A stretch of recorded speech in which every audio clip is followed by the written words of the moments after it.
America के साथ deal final, लेकिन ईरान के सुप्रीम लीडर ने पेच फंसा दिया है। यूरेनियम से लेकर हॉर्मुज तक क्या क्या शामिल किया गया, चलिए बताते हैं। नमस्कार, बहुत स्वागत है आपका न्यूज 18 का डिजिटल प्लेटफॉर्म आप देख रहे हैं। मैं हूं रितु सिंह।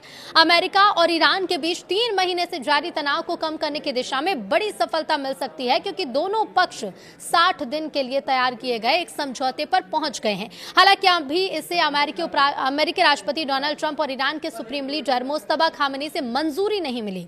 इसके पहले गुरुवार को आई रिपोर्ट में यह कहा गया था कि अमेरिका और ईरान के वार्ताकारों में युद्ध विराम को आगे बढ़ाने के लिए एक समझौता ज्ञापन पर सहमति बन गई है। 2 अमेरिकी अधिकारियों का हवाला देते हुए एक्सियोस ने अपनी रिपोर्ट में बताया कि प्रस्तावित समझौता 60 दिनों तक प्रभावित रहेगा। इसका मकसद युद्ध को रोकना, अमेरिकी नेवी की नाकेबंदी को खत्म करना और हॉर्मुज जल डमरू मध्य को फिर से खोलना है।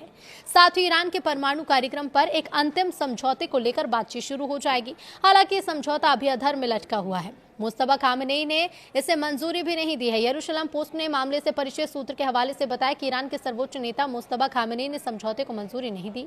इसी वजह से राष्ट्रपति ट्रंप भी इस पर सहमत नहीं हुए। रिपोर्ट में कहा गया कि ईरान और अमेरिकी वार्ताकार टीमों के बीच शायद कोई समझ बन गई हो, लेकिन ईरान के शीर्ष नेतृत्व ने अभी तक कोई मंजूरी नहीं दी है। अब ऐसे में एक न्यूज एजेंसी ने इस बात से इनकार किया कि कोई समझौते का मसौदा अंतिम रूप ले चुका है और मंजूरी का इंतजार कर रहा है।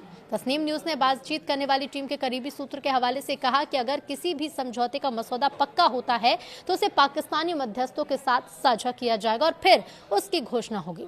ईरान और अमेरिका के बीच डील में क्या क्या शामिल किया गया, ये अब आपको बता देते हैं। सबसे पहले यूरेनियम, ईरान के यूरेनियम को लेकर तो जो समझौते का ड्राफ्ट है उसमें ईरान के समृद्ध यूरेनियम पर रूपरेखा दी गई है।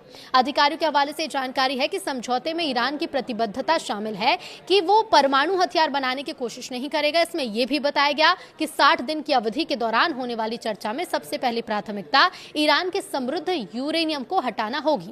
हॉर्मुज में जहाजों की आवाजाही को लेकर तो देखिए, हॉर्मुज जल डमरू मध्य को जहाजों के लिए पूरी तरह खोल दिया जाएगा। इसके बदले में कोई टोल या फिर किसी भी तरह का शुल्क वसूला नहीं जाएगा।